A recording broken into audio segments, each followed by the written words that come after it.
as the museum says.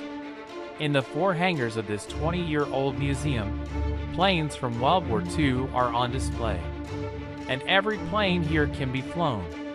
The planes are shiny and beautiful and well maintained, making the Air Museum a fascinating and attractive place to spend an afternoon. Our visit to the Palm Springs Aerial Museum is mainly motivated by curiosity, since we have no previous experience in being able to describe the different aircraft that are exhibited here. Undoubtedly, coming to this exhibition was a great success on our part, since this museum is also a place where you can buy a ticket to fly in one of the aircraft that are here. More specifically, the museum has already designated some classic planes of armed conflicts for the use of those who want to have an adventure of this level. What I like most about this museum, like the Santa Ana Lion Air Museum, is that both are active hangars that are inside an active airport. The Lion Museum is inside the John Wayne Airport of Santa Ana as well as the one in Palm Springs. At the reception, they give you very specific information on the way the museum is distributed, since each hangar of the museum keeps within them warplanes of different war conflicts in which the United States of North America has been involved. Our visit took place on Saturday, April 15, 2023. It was a Saturday, and when we entered the museum, we had to witness the takeoff of a plane carrying a passenger with a paid ticket to be able to have the experience of flying with a pilot certificate in command of the ship. It's incredible that there are places so they give you an experience of this kind.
Pacific Hangar, Road to War in the Pacific, Pearl Harbor Diorama, Bob Hope Memorabilia, Story of the Fast Carriers, Battle of the Philippines, Japanese signing surrender documents aboard the USS Missouri, Model Ship Display.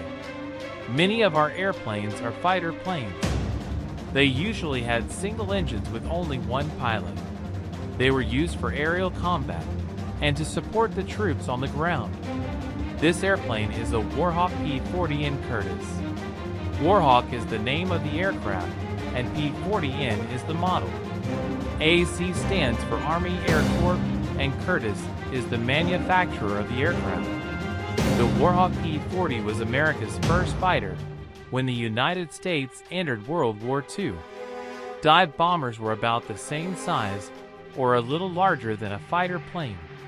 They usually had a crew of 2 and carried 1 bomb. They had 2 machine guns in the wings or nose, and usually 1 or 2 at the rear of the cockpit, so the gunner could shoot behind the plane. The plane on the left is a Dauntless SBD. It was the Navy's smallest and most widely used bomber. SBD stands for Scout Bomber Douglas Manufacturer. It would scout ahead of an aircraft carrier formation for any enemy threats and radio back the information. It was able to dive out of the sky at 70 degrees and release a bomb over a moving target. Torpedo bombers are single-engine planes, but they are larger, heavier, and slower than dive bombers. They usually carried a crew of 3 torpedo bombers were used only by the Navy. A torpedo is a very long bomb that is dropped by the plane and goes through the water to hit a naval vessel or ship. This aircraft is a Grumman TBF/TBM Avenger. TB stands for torpedo bomber. F stands for Grumman, the manufacturer. Grumman was busy building the F-6F Hellcat fighter, so production was subcontracted with Eastern Aircraft, which had the M manufacturer designation. The TBF/TBM Avenger was the largest airplane to regularly operate from the deck of an aircraft carrier. Its wings could be folded up to make space aboard the carrier. With a cruising speed of 147 miles per hour and a fuel capacity of 335 gallons, the aircraft had a range of 260 miles while carrying torpedoes. Medium bombers are two-engine planes that carry 1,400 to 4,000 pounds of bombs. This aircraft is a North American B-25 Mitchell. North American was the manufacturer in Inglewood, California. The B stands for bomber. It was named the Mitchell in honor of General William Billy Mitchell, a pioneer in the development of an American Air Force in the 1920s and 1930s. The B-25 had a range of 1,350 miles and a speed of 275 miles per hour. No other bomber during the war carried as many guns, 8 in the nose, or under the cockpit, 2 in the upper turret, 2 in the waist, and 2 in the tail. Medium bombers usually flew in formation or groups of planes. They could take off from fairly small airfields, which made the B-25 useful as the ground army advanced. The B-25 won fame in the April 1942 Doolittle raid on Japan just 6 months after the attack on Pearl Harbor.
Heavy bombers are the giant 4-engine planes that can carry 6,000 to 20,000 pounds of bombs. This plane is a Boeing B-17 Flying Fortress. Boeing was the manufacturer, and the B stood for bomber. The B-17 had a crew of 10 men including a pilot, co-pilot, navigator, flight engineer, bombardier, radio operator, ball turret gunner, 2 waist gunners, and a tail gunner. The B-17s flew in squadrons of many planes and had an effective range, how far an airplane can fly with a reasonable payload of passengers, bombs, and some reserve fuel, of 2,000 miles. They flew far into enemy territory to bomb factories, large railroad centers, oil fields, and power plants. These long-range bombers needed fighter escorts for protection. They had to fight off enemy fighter planes and anti-aircraft fire from the ground. Patrol boats. This aircraft is a consolidated PB White Catalina. PB stood for patrol boat and Y stood for consolidated, the manufacturer. The PBY Catalina is amphibious, which means it can take off and land from both runways and water. It was one of the few aircraft that was capable of rescuing downed airmen or sailors at sea. Flying at a cruising speed of 117 miles per hour, this flying boat had twin engines mounted high on the wing to avoid getting splashed by sea water. The large wing gave the Catalina great lift to carry the aircraft in the air, much like the large wing on a glider. Also, the wing carries all the fuel necessary for long-range patrol, which could exceed 10 hours in speed and 2,500 miles without refueling. This aircraft is the Boeing/Stearman Cadet PT-17 N2S Navy. The Cadet was a two-seater biplane introduced by the Stearman Aircraft Division of Boeing. Its simple, rugged construction made it ideal as a trainer for novice pilots during World War II. After the war, their slow, low-flying capabilities made them well-suited for crop dusting and spraying.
An Introduction to World War II.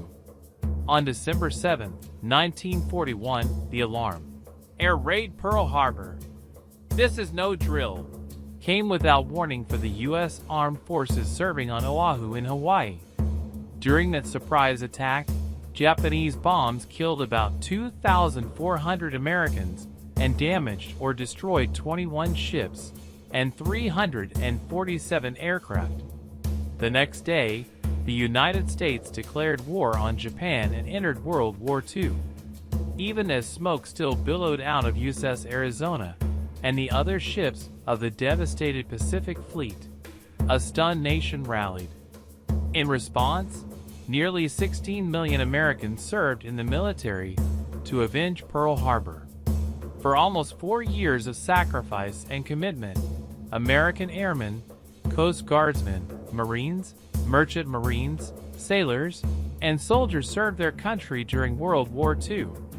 Since 1939, many countries have been fighting World War II. On one side were the Allies, made up of Britain, France, and later the Soviet Union. On the other side were the Axis powers, made up of Germany, Italy, and Japan. The United States had stayed out of the war until the Japanese attack on Pearl Harbor, after which they joined the Allies. Eventually, most of the world became involved in the conflict. The war was basically fought on two fronts, Europe and the Pacific. This corresponds to two of the hangars at the Palm Springs Air Museum. Air power played a prominent part in the war. Many citizens were called upon to do extraordinary things after the attack on Pearl Harbor. Visitors to the Palm Springs Air Museum will meet the men of the 101st Airborne who jumped into Normandy on D-Day and fought the bitter Battle of the Bulge at Bastogne, Belgium. They will fly with the Air Corps 99th Fighter Squadron and 332d Fighter Group.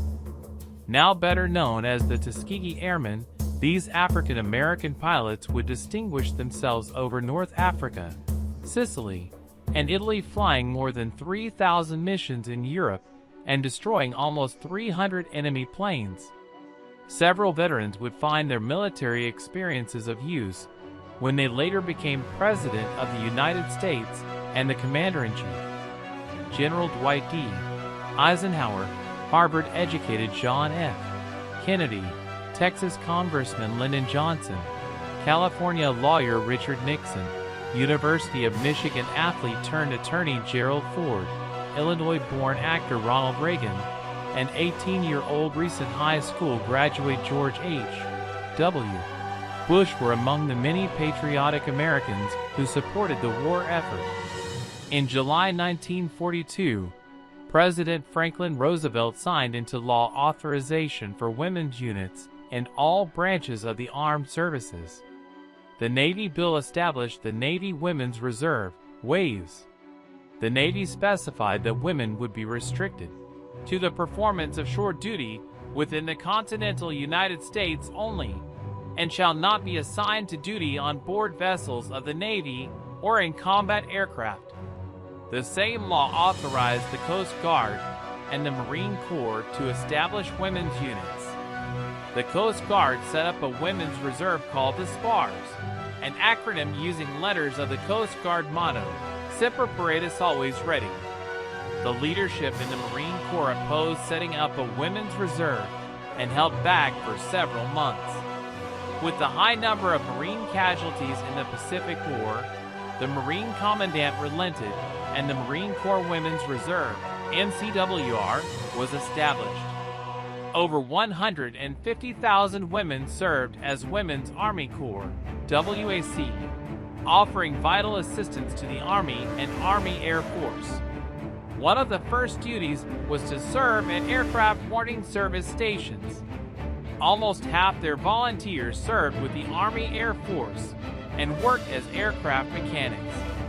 Some WACs volunteered as flight nurses, a strenuous job that could take them into range of enemy fire.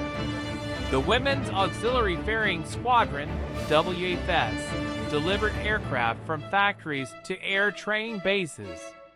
What began as flying light aircraft soon developed into ferrying fighter planes, bombers, and large air transport carriers. Famed pilot Jackie Lee Cochran created the Women's Flying Training Detachment, WFTD, to meet a critical need for more trained pilots to fly the increasing number of planes being produced in American factories. In addition to needing more pilots to ferry aircraft to bases around the world, more women pilots were needed to tow targets and test fly new aircraft.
1943, the WFS and WFTD merged to form the Women Air Force Service Pilots, WASP.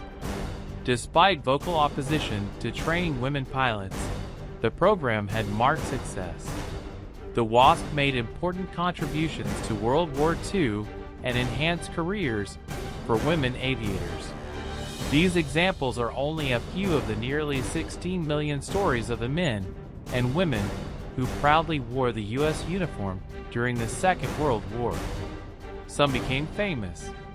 Others remained in the military after the conflict and made a career in the armed forces. Most returned to their everyday lives, their deeds being remembered by only a close circle of family, friends, and loved ones. And there were those who never returned. This group paid the highest price for freedom. These men and women hailed from every state and territory. Their deeds and sacrifices gave birth to the world we live in today. After a long and costly struggle, with much sacrifice on the part of Americans and others, the Allies prevailed, bringing an end to the fighting and freedom to many people around the world. The majority of those who served were ordinary people called upon to make extraordinary sacrifices. The contributions of these men and women have earned them praise as the greatest generation. Whether stationed at home or abroad, they fought to preserve freedom. Nothing can adequately repay the debt owed to these heroes who rallied in the face of one of their country's darkest hours. How did the desert help win World War II? The Coachella Valley, and in fact California, changed forever by playing a part in the winning of World War II. Major General George S. Patton, in 1942, selected a 162,000 square mile area east of Indio to become the Desert Training Center. It was in the middle of California's Mojave Desert, a bleak, remote, vast expanse of cactus, scrub, and sand. The center's area was so large that it extended beyond eastern California, across the Colorado River, and into Nevada and Arizona. General Patton made his headquarters at Camp Young, near Chiriaco Summit, now known as Chiriaco Summit. 10 other camps were established within the Desert Training Center. The camps were massive tent cities containing tanks and repair shops, hospitals, aviation facilities and anti-aircraft and field artillery units. Indio was the nearest town to the new Army base. In the years between 1942 and 1944, nearly 1 million American servicemen were trained for combat readiness at the Desert Training Center, DTC. Training in desert warfare was essential because the American Army fought in North Africa to stop the Axis march toward Egypt and the Suez Canal. The DTC offered endless terrain suitable for armored combat training. The area's elevation ranged from the desert floor to 7,000 feet above sea level. Temperatures ranged from below freezing to 1,200 in the shade. The Desert Training Center became the world's largest military installation in both size and population.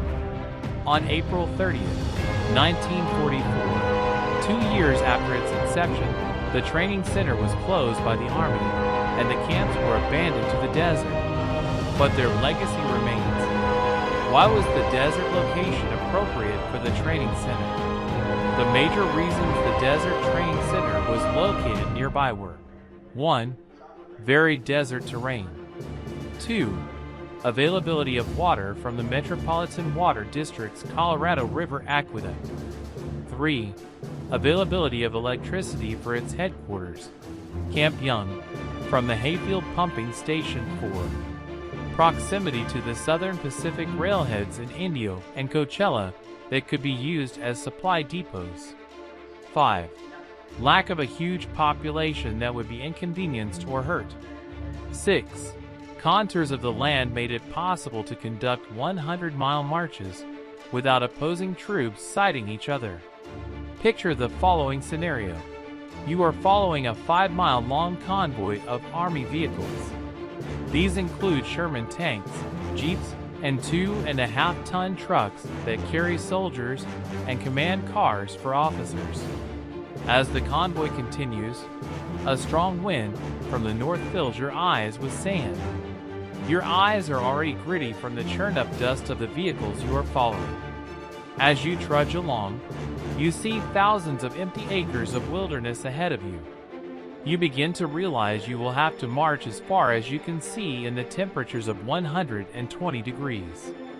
You have only 1 quart of water, the amount allowed per man within a 6-hour period.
To prevent heat stroke, you have to suck on salt tablets to prevent dehydration. You wear your oven-hot steel helmet and carry your rifle that burns like fire from the sun in the cloudless sky. You don't look forward to mealtime, because all you have to eat are dried food rations. At the end of the day, you turn your sleeping bag inside out because you have to check for scorpions, lizards, or rattlesnakes before you crawl in quickly and zip the bag up tight to your neck. After spending days out on maneuvers, what do you think the soldiers would want to do the most when they returned to camp? Generally, it was a relief to get back to Camp Young, because at the camp they could rest. The camp or base was a sprawling tent city that housed 25,000 men and their equipment, a movie house, a chapel, a hospital, and several commissaries.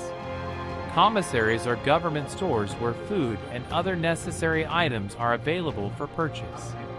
Impact on the local communities of the Coachella Valley. Life before the Desert Training Center in 1942. Before the Desert Training Center was established east of the Coachella Valley, Indio was a market town for the local farming, ranching, date-growing area. The Southern Pacific Railroad made it a freight distribution point.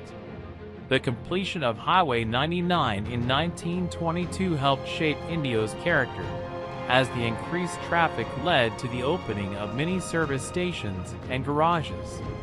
The construction of the Metropolitan Aqueduct, Colorado River Aqueduct, in the 1930s brought thousands of just-paid construction workers into Indio. In early 1942, Indio had a population of about 1,500 people.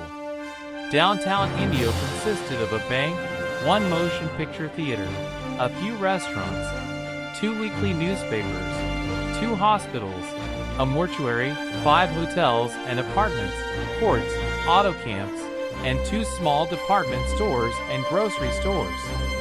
Life after the Desert Training Center. Camp Young held 25,000 soldiers at a time. In rotation, around 2,500 troops, 10%, had leave, a mini vacation, each evening. Thus, each man was able to go on leave every 10 days. Once on leave, the troops stayed in the area since they had such a short time on leave. The closest town to Camp Young was Indio, about 30 miles away. In the spring of 1942, Indio, Coachella, and Palm Springs were overwhelmed with visiting soldiers from Camp Young. None of these small towns was equipped for such an invasion. What do you think the soldiers wanted to do during their time off? When the soldiers visited town, they wanted to purchase articles they could not find at Camp Young, eat food that was not military issue, visit their families housed in the local area, rest, relax, and find some recreation. Examples of the impact of Camp Young's Desert Training Center on the Coachella Valley. Movie houses and cafes were filled with servicemen and hardly a seat could be found. At times, soldiers stood 8 deep waiting to buy a Coke at the drugstore's counter. Along with the soldiers came their wives and girlfriends, who all needed housing. Women lived in hotels, trailers, one-room cabins, shacks, garages, tents, and with local families. In some cases, a bed served 3 occupants in 8-hour shifts. Some wives came and found no place to stay. The payroll for all the military personnel, approximately $2 million to $3 million a month, came by railroad, and then it was sent to the Indio branch of the Bank of America or the First National Bank of Coachella. The teller's counter at the bank was about 30 feet long to accommodate all of the customers. The supply depot at the Southern Pacific Railroad became a bottleneck as so many supplies arrived and had to be unloaded. In January 1943, a roundhouse built for 9 or 10 steam engines had to handle 30 or more engines. The telephone system broke down often, and the switchboard was jammed with outgoing calls from so many soldiers wanting to call home. The Army purchased the El Mirador Hotel in Palm Springs and converted it into Torney General Hospital, a primary care facility for wounded soldiers returning from the South Pacific Theater of Operations. It is now the Desert Regional Medical Center. Hollywood stars came to Palm Springs both to vacation and to entertain the servicemen. Bob Hope and Rudy Valley performed in the Coachella Valley High School auditorium to raise money for war bonds. To entertain the troops, nightclubs and hotels owners in Palm Springs hired famous entertainers such as Louis Armstrong, Nat King Cole, and Bing Crosby. Palm Springs Airport was converted by the government into a facility to house troop supplies and troop aircraft manufactured near Los Angeles.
Palm Springs Airport was ideally located in a dry climate away from the fog of the coast.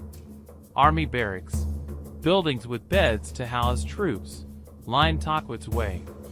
Camp Young's motor vehicle pool was located in what is now Palm Desert, on a site across from the present Washington Charter School on Portola Avenue. Resorts along the Salton Sea became popular vacation spots.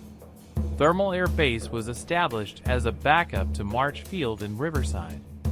Valley resident Jacqueline Cochran was named Director of Women's Air Force Service Pilots, the WASPs.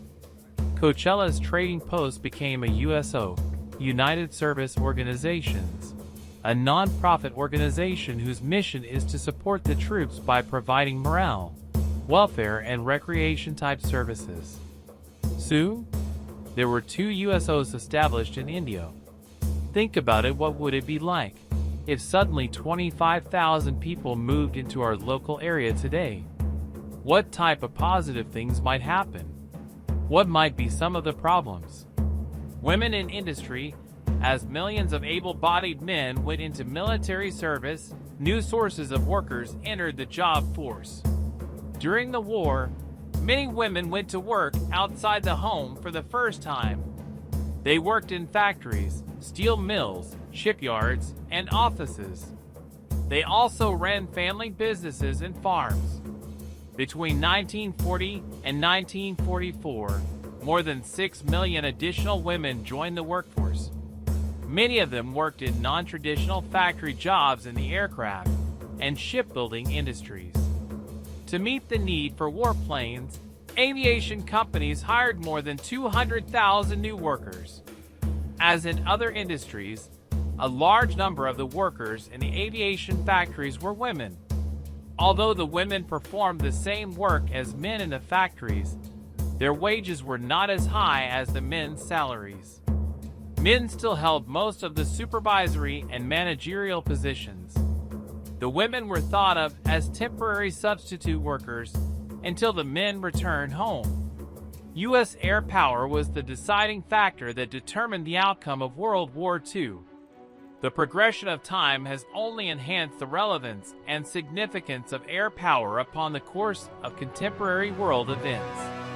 In order to learn from the past and better prepare us for the challenges of the future, the Palm Springs Air Museum maintains the following airplanes on display: Bell P-63 King Cobra Boeing B-17 Flying Fortress Boeing Stearman PT-17/N3 Deck Consolidated PBY Catalina Curtis P-40 Warhawk Douglas A-26 Invader Douglas A-4 Skyhawk Douglas DC-3 IC-47 Skitran Douglas SPD Dauntless Grumman A-6 Intruder Grumman C-1A Cod Grumman F-14 Tomcat Grumman F-4F Wildcat Grumman, F-6F Hellcat Grumman, F-7F Tigercat Grumman, F-8F Bearcat Grumman, G-21 Goose Grumman, General Motors, TBM Avenger Lockheed Martin F-16 Fighting Falcon, Lockheed T-33 Shooting Star McDonnell Douglas F/A-18 Hornet McDonnell Douglas F-4 Phantom II North American at 6/SNJ Texan North American B-25 Mitchell North American P-51 Mustang Piper Cub J-3C Grasshopper Republic P-47 Thunderbolt Ryan PT-22 Recruit Supermarine Spitfire Mk.14 Bot/Goodyear FGIE Corsair.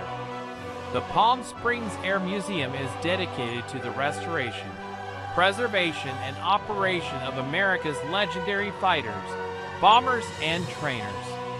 It contains one of the world's largest collections of flying World War II airplanes, including the Robert J. Pond Collection. History comes to life at the Palm Springs Air Museum, named one of the top aviation museums in the world by CNN Travel, and located just a few minutes from downtown Palm Springs. More than 50 vintage and iconic aircraft are on full display in the climate-controlled hangars. No ropes, glass walls, or barriers, so visitors of all ages can get an up-close look at historic planes that once flew in World War II and the Vietnam and Korean Wars. With a total of 86,000 square feet of indoor hangar space and countless educational displays and programs, there are plenty of ways for history buffs, plane enthusiasts, and families alike to soar to new heights. The Palm Springs Air Museum allows visitors to experience firsthand the sacrifice our flyers made in preserving the freedom we take for granted. It's a worthwhile stop on your next getaway, and the perfect opportunity to pay homage to those heroes. The museum is home to one of the nation's largest collections of World War II flying aircraft displayed in modern, climate-controlled hangars. This museum makes aviation history come alive like no other facility in the world. Historic aircraft from World War II to Korea and Vietnam are available for viewing, and you can actually touch them. But Palm Springs Air Museum works hard to maintain its aircraft as airworthy. Hearing the sounds of the engines and observing these aircraft in flight reinforces the connection between these machines and the people who operated them in the world's greatest conflicts. It's much more than a museum. It's an air show.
Over 30 fighters and bombers are in the collection, including a P-51 Mustang, a Lockheed Shooting Star, a Spitfire, and even the famous F-14 Tomcat, many of which are available for special events where visitors can take a seat in the cockpit for a once-in-a-lifetime experience. If you're a fixed-rotor enthusiast, helicopter rides are another option available through the dedicated helicopter company. The on-site flight simulator may be the ticket for those who want the thrill of flying without the heights. The Palm Springs Air Museum flying aircraft are displayed in modern, well-lighted, air-conditioned, and clean hangars. Our Buddy Rogers Theater shows daily documentaries about aviation in the military with an emphasis on World War II. In addition to planes and historic artifacts, the museum is host to a library of 6,300 volumes primarily related to aviation and American military history. Hear the pounding roar of the mightiest piston engines ever built. Climb up and look in the cockpits of the legendary fighters and bombers of World War II. See the actual planes that won the greatest war in history. The experience allows you to sit in the cockpit of a P-51 on a mission over war-torn France or a dogfight with the German Luftwaffe. Call ahead for details so you can strap on your flight cap and be aboard the next task. As you wander through the museum, visitors will find themselves surrounded by thousands of artifacts, memorabilia, and various uniforms from World War, as well as a vast collection of sporadic and original combat photography, artworks, and murals. The museum was the brainchild of three men, Charlie Mayer, Pete Madison, and Dr. Mort Gubin, who launched the concept in early 1993 with the help of many early volunteers.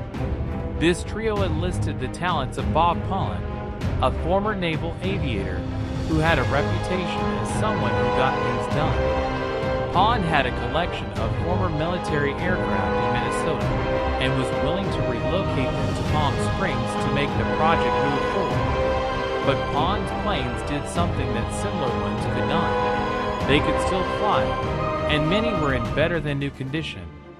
Resistance came from several Palm Springs airport commissioners and the Federal Aviation Administration, FAA, who claimed the museum would be in incompatible use. But airport commissioners from several Coachella Valley cities didn't see it that way. Neither did Congressman and former Palm Springs Mayor Sonny Bono, who opened doors at the FAA to express his support for the facility. The case for the Air Museum was a strong one. These aircraft flew and were part of the reason America and its allies won World War II.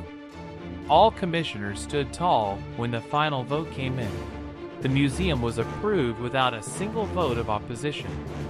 Ground was broken in February 1996, and the museum opened to the public 9 months later with 2 hangars to commemorate World War II, the European Theater, Army, and the Pacific Theater, Navy. The museum was manned, in many cases, by volunteers who had flown or maintained the aircraft on display. The touch and feel approach the museum has implemented gives visitors an opportunity to really experience the airplanes so crucial in U.S. warfare throughout World War II. A third hangar was added in 1999 to house the B-17 Flying Fortress, Miss Angela. This aircraft was also acquired from the Bob Pond collection and is maintained by the museum as fully flyable. The B-17 served in all theaters of World War II, but made its biggest impact in the European skies as a daylight precision bomber. After Germany surrendered, Miss Angela served in the Caribbean Command and later as a firefighting aircraft in California. The museum continued to expand its collection and opened its 4th hangar in 2017 dedicated to the Korean, Vietnam, and Cold Wars. At the entrance is the Presidential Experience area with information on U.S. presidents who flew and information about their aircraft. For example, George H.W. Bush was rescued after having to ditch his TBM Avenger in the ocean when he was hit by enemy fire. Other exhibits include war timelines, donation bricks, and a Vietnam POW bracelet display. Named one of the best aviation museums in the world by CNN. This 86,000 square feet climate-controlled facility always has something new. Here, you can also watch technicians perform maintenance on airplanes in real time, plus find engine displays, remembrance walls, interactive flight simulators, former pilot uniforms, a mural honoring the Tuskegee Airmen, aviation art, and thousands of aircraft scale models. The museum's most recent acquisition is the F-117 Nighthawk stealth fighter, which is now undergoing a complete restoration prior to being displayed in its own hangar in the fall of 2021. But the ultimate experience is also waiting for you. Climb aboard a P-51 Mustang World War II fighter and sit behind the pilot as he cranks up the 1,750 horsepower engine and launches you into the desert skies. Cruise over Highway 111 at 250 miles per hour without even touching the gas pedal. Or take a ride in the Douglas C-47 Skitron and imagine yourself among the thousands of paratroopers who flew into the D-Day invasion. There is much to experience at the Palm Springs Air Museum. Visitors can learn more about military aviation at temporary and permanent exhibits featuring artifacts, videos, and artwork. Get close to the action and tour the inside of a flyable B-17 and get a feel for flying at a computer flight simulator. See as aircrafts leave the tarmac and take to the skies during a flight exhibition.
Then, take your experience to the next level and get a bird's eye view of Greater Palm Springs by booking a ride in one of their 4 vintage warboats. For more daring visitors, adjust your seat belt a little tighter as you feel the wind in your face in the open cockpit Boeing Stearman biplane. Perform aerobatics in the North American T-28 Trojan, which is one of the loudest aircraft to operate at the Palm Springs Airport. Or watch this magnificent show from the bleachers as the museum puts these warbirds into action. If you are looking for a first-class attraction whose quality matches that of the National Air and Space Museum in Washington, D.C., make this museum a must-see. History is presented in a manner that honors the women and men who flew and maintained these awesome machines. Many veterans volunteer here their time to lead group tours, and while the guide adds a few dollars to the cost of admission, the knowledge gained is priceless. Where else can you get first-hand accounts of what happened through the eyes of real-life war heroes? Be sure not to miss the Buddy Rogers Theater, which shows daily military documentaries, or the extensive library that houses over 8,000 volumes primarily related to aviation and military history. The Palm Springs Air Museum also hosts special events throughout the year, including the Props and Hops Craft Beer Festival and the annual Memorial Day Flower Drop-In Air Fair. Watch as a B-25 Mitchell bomber drops thousands of red and white carnations across the sky in honor of those who have paid the ultimate price for our freedoms. For aircraft spotters, the museum provides a perfect setting for observation and photography of both military and civil aircraft. Once you have had your fill of the military, the civil activity is a short walk away. Near the south side of the museum, there is a line of military aircraft on static display. The ground is slightly elevated here and allows for great photography over the barbed wire fence. Enjoy the action of the Palm Springs International Airport, PSP, and be sure to use the wings of the aircraft on display to escape the desert sun. The Palm Springs Air Museum is a great place to bring the kids, and they are encouraged to explore and participate in the various programs geared toward the little ones. For a unique experience, the hangar is available for birthday parties. The aviation theme would be a fantastic experience, and the guest of honor is free. The museum gift shop offers an opportunity to bring a unique souvenir home. Many rare and unusual items related to World War II are for sale, including navigation charts, airplane accessories, and pilot merchandise. Even some unique wall clocks feature Noah's Ark from World War II fighter planes. The museum is open 7 days a week, except for major holidays, from 10 a.m. to 5 p.m. Set aside 2 solid hours for touring the museum, as there is much to take in. Check with the museum, as many promotions are offered to support our men in uniform, where admission is free. Palm Springs Air Museum can be rented for private parties and special events. They offer kids' birthday parties with a guided tour and hands-on computer flight simulators.